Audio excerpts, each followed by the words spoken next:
In this video, I'm going to teach you how to change the boundary on your Oculus Quest 3. It's a very easy process, so make sure to follow along.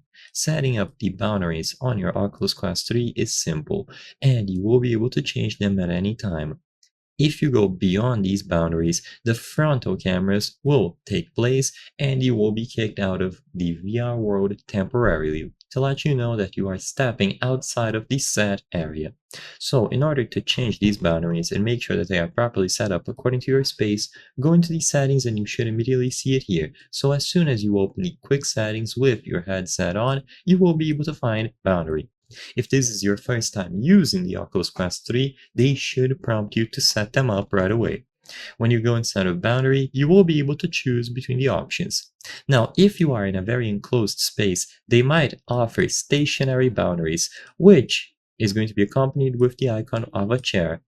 This is to indicate a specific room that is way too small, and they recommend that you sit still on a specific place instead of moving around. But of course, if your room is wide enough, then you will be able to set up these normal boundaries. The first thing that you will have to do is confirm the floor level. So if you look down, you will see a grid on the floor that should be lined up with the floor level. So confirm by looking down and confirming that it is properly lined up with the floor. If not, you will be able to hold the thumbstick or touch the floor with your controller, and the new floor level will be set up.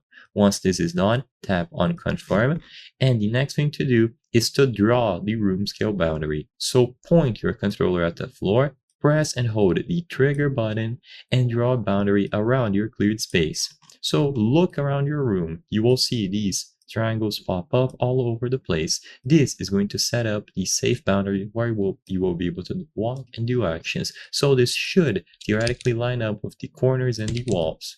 Once you have the entire room laid out, confirm, or you can choose suggest a boundary, and now the new boundary will be set up. So I hope I was able to help you. If this video helped you, please consider subscribing. As you can see, 83% of the people watching our videos are not subscribed. So by subscribing, you can help us make higher quality videos. Thank you for watching, and I'll see you on the next one.